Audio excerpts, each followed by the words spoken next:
જીત સંગો, સારા વ્યક્તિનો સંગ રાખો. આપણે ત્યાં સામાન્ય રીતે ગુજરાતી ભાષામાં કહેવત છે, જેવો સંગ એવો રંગ. સંગ કોનો કરવો? એવા વ્યક્તિનો કરવો જેનાથી આપણને એમાંથી કંઈક જાણવાનું મળે, કંઈક શીખવાનું મળે, આધ્યાત્મ જગતમાં ઉન્નતિ થાય. જીત સંગો જીતેન્દ્રિય. પછી કામ આ ઇન્દ્રિય ઉપર કરો. પોતાનું જે શરીર છે એમાં જે 5 જ્ઞાનેન્દ્રિય છે, 5 કર્મેન્દ્રિય છે, એને જીતવાનો પ્રયત્ન કરો. આપણી વાણી પર સંયમ, ખાવામાં સંયમ, પીવામાં સંયમ. જીવનમાં જો કંઈક સાધ્ય કરવું હોય ને તો કંઈક છોડવું પણ પડે. જો ત્યાગે સો આગે.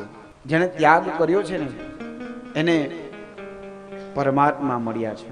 પરીક્ષિતે ખબર પડી 7 દિવસમાં તક્ષક નાગના કરડવાથી મારું મૃત્યુ થવાનું છે એમ ખબર પડી ને, તેમ કહેવાય કે એને રાજપાટ વગેરેનું બધું જ ત્યાગ કર્યું છે. અરે એટલું જ નહીં, પણ એને અન્ન જળનો ત્યાગ કર્યો છે.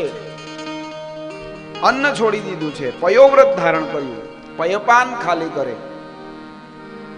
ત્યારે 7 દિવસમાં પરમાત્માનો સાદ થયો. પરમાત્મા એના જીવનમાં આવ્યા.